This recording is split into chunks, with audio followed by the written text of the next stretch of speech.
Hello to all friends, कसे आहात सगळे? रेडिओ MPSC गुरु ऐकताय ना? रेडिओ MPSC गुरु spreading the knowledge powered by spectrum अकॅडमीमध्ये मी प्रिया तुम्हा सगळ्यांचं स्वागत करते. चला तर मग मित्रांनो, आजच्या दिवसाची सुरुवात एक सुंदर आणि प्रेरणादायी विचार ऐकून करूया. ऐकूया आजचं विचारधन. ऐकावे जनाचे, करावे मनाचे. या चांगल्या आणि प्रेरणादायी विचारानंतर ऐकूया आजचं दिनविशेष हे सत्र. मित्रांनो, आपण दिनविशेष या सत्रात जन्म, मृत्यू आणि काही महत्त्वाच्या घटना यांच्याविषयीची माहिती घेत असतो.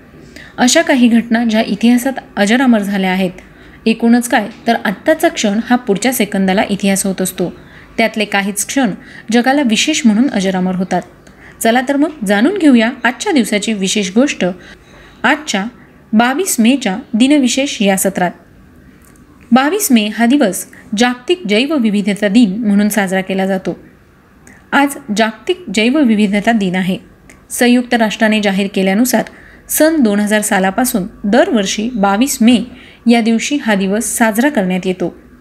आपल्या पृथ्वीवर निरनिराळ्या प्रकारचे सजीव अस्तित्वात आहे. या सजीवांची माहिती सर्वांपर्यंत पोहोचावी याकरिता त्यांचे संवर्धन करणे खूप महत्त्वाचे आहे. या गोष्टींचं महत्त्व संपूर्ण लोकांना समजावे याकरता 22 मे या दिवशी जागतिक जैवविविधता दिन साजरा करण्यात येतो. चला तर मग यानंतर जाणून घेऊया काही महत्त्वाच्या घटना. आजच्याच दिवशी 1940 साली माजी भारतीय क्रिकेटपटू इरापल्ली अनंतराव श्रीनिवास यांचा जन्म झाला. 1772 साली ब्रह्मसभेचे संस्थापक, ब्राह्मो समाजाचे अग्रदूत व भारतीय उपखंडातील सामाजिक धार्मिक सुधारणा चळवळीचे कार्यकर्ते तसेच भारतातील सतीची चाल कायदेशीरपणे बंद करणारे थोर महापुरुष राजाराम मोहन रॉय यांचा जन्म झाला. आजच्याच दिवशी भारताच्या युवा गिर्यारोहक बचेंद्री पाल यांनी जगातील सर्वात उंच पर्वत शिखर माउंट एव्हरेस्ट सर करून आपल्या देशाचं नाव संपूर्ण जगात उंचावलं होतं. त्यांच्या या विशाल कामगिरीसाठी त्यांना केंद्र सरकारने पद्मभूषण पुरस्काराने सन्मानित केलं होतं.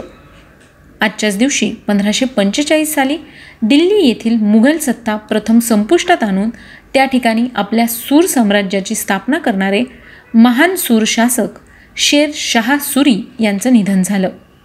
2004 साली भारताचे भूतपूर्व पंतप्रधान मनमोहन सिंह यांनी आपल्या पंतप्रधान पदाची शपथ घेतली. 2009 साली भारताचे पंतप्रधान म्हणून मनमोहन सिंग यांचा दुसऱ्यांदा शपथविधी झाला. आजच्याच दिवशी 1688 साली 18व्या शतकाच्या प्रारंभीचे प्रमुख इंग्रजी कवी अलेक्झांडर पोप यांचा जन्म झाला. आजच्याच दिवशी सन 1915 साली प्रथम विश्वयुद्धादरम्यान सोव्हिएत राष्ट्र इटलीने मित्र राष्ट्र ऑस्ट्रिया, हंगेरी आणि जर्मनी यांच्या विरुद्ध युद्ध पुकारलं. सन 1989 साली भारतीय लष्करी दलाने ओडिसा राज्यातील मंदीपूर या ठिकाणी स्वदेश निर्मित अग्नी या मध्यम पल्ल्याच्या क्षेपणास्त्राची यशस्वीपणे चाचणी केली. आजच्याच दिवशी सन 1906 साली अथेन्स या देशात ऑलिम्पिक खेळाच्या 3ऱ्या सत्रास सुरुवात करण्यात आली. परंतु काही काळानंतर या खेळाची अधिकृत खेळ म्हणून मान्यता काढून टाकण्यात आली.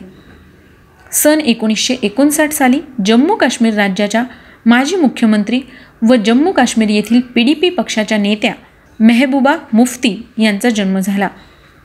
सन 1987 साली सर्बिया देशाचे महान टेनिसपटू नोव्हाक जोकोविच यांचा जन्म झाला. सन 1984 साली फेसबुक या सोशल साईटचे सहसंस्थापक एस्टिन मॉस्कोविट्झ यांचा जन्म झाला. आजच्याच दिवशी 1545 साली भारतातील सुरी साम्राज्याचे संस्थापक व महान योद्धा शेरशाह सुरी यांचं निधन झालं. 1802 साली अमेरिकेचे पहिले राष्ट्राध्यक्ष जॉर्ज वॉशिंग्टन यांच्या पत्नी व अमेरिकेतील पहिल्या महिला म्हणून प्रसिद्ध असणाऱ्या मार्था वॉशिंग्टन यांचं निधन झालं.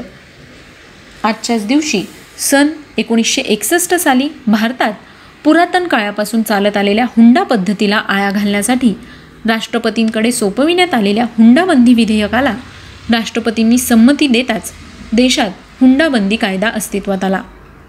1871 साली प्राचीन संस्कृत ग्रंथाचे मराठीत भाष्य करणारे महाराष्ट्रीयन मराठी भाष्यकार व तत्ववेत्ता विष्णू वामन बापट यांचा जन्म झाला. सन 1925 साली पद्मश्री पुरस्कार सन्मानित भारतीय कवी व रशियन भाषेचे हिंदीत भाषांतर करणारे भारतीय भाष्यकार मदनलाल मधू यांचा जन्म झाला. सन 1991 साली भारतीय कम्युनिस्ट पक्षाचे ज्येष्ठ नेते श्रीपाद अमृत डांगे यांचं निधन झालं.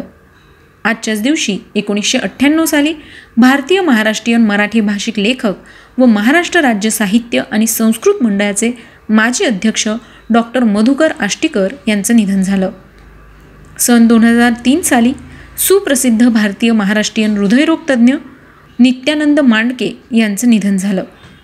सन 2011 साली वैदिक व बौद्ध काळातील सुप्रसिद्ध भारतीय इतिहासकार तसंच अलाहाबाद विद्यापीठातील प्राचीन इतिहासाचे प्राध्यापक व कुलगुरू गोविंदचंद्र पांडे यांचं निधन झालं. तर मित्रांनो, हे होतं आजच्या दिवसाचं दिनविशेष, म्हणजेच आजच्या दिवसाची विशेष गोष्ट.